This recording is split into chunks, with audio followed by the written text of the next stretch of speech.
আসসালামু আলাইকুম। আমি মুন্নি চলে আসলাম আপনাদের মাঝখানে ছোট্ট একটা ভিডিও নিয়ে।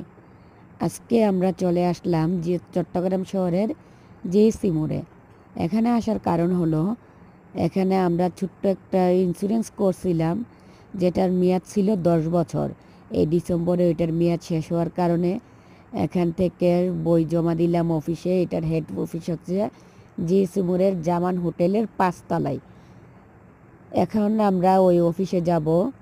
ওই অফিসে যে ব্যাংক স্টেটমেন্ট জমা দিব, যার অন্যান্য যা কাজ আছে সব কাজগুলো করবে, কমপ্লিট করে তারপরে একটা টাকার কোন দিন দেবে সেটা ডেটটা জানার জন্য আজকে আসলাম এখানে।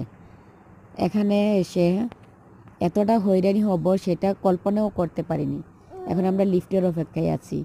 এই তো লিফট চলে আসছে। লিফটে সোজা 5 তলা চলে যাব। বাচ্চা নিয়ে হেঁটে হেঁটে যেতে পারবো না, তাই আজকে লিফটে সোজা 5 তলায় চলে যাব। মুনতার আব্বুর কোলে উঠতে চাইলো, তাই কোলে নিল। এই তো চলে আসলাম আমরা অফিসে।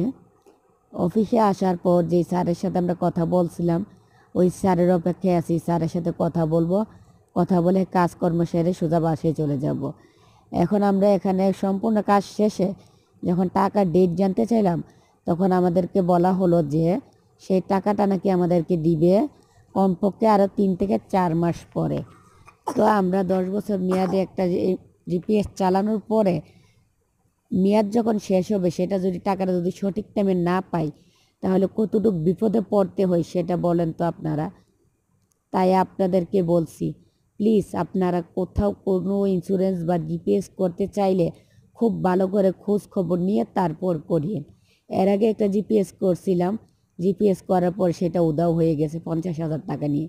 আজকেও এখানে জিপিএস করলাম, যেখান থেকে জিপিএস করলাম এখান থেকে বলা হয়েছিল যে 1 মাস মেয়াদ শেষ হওয়ার 1 মাসের মধ্যে আমরা নাকি টাকাটা হাতে পাবো। এখন ওইখানে সব বই টই জমা দেওয়ার পরে সব কাজকর্ম শেষে আমাদেরকে বলতেছে সেই টাকাটা নাকি আমরা পেতে 3-4 মাস সময় লাগবে। ওরা নির্দিষ্ট কোনো ডেট দিতেছে না। এটা আমাদের কাজ শেষ, আমরা এখন চলে যাচ্ছি। আমরা এখন সোজা চলে আসলাম লিফটের সামনে। লিফটে করে আবার গ্রাউন্ড ফ্লোরে চলে যাব। এই তো লিফটে উঠে গেলাম। এখন এই যে আমাদের এই ভাইয়া একটা লোক আসলো, ওই ভাইয়াটাও আমাদের মতো হয়রানি হচ্ছে। এই অফিসে করে এখন আমাদের মতো হাজার হাজার লোক এরকম হয়রানি হচ্ছে। প্লিজ আপনারা কেউ এরকম ইন্স্যুরেন্স করবেন না, করলেও খোঁজ খবর নিয়ে করবেন।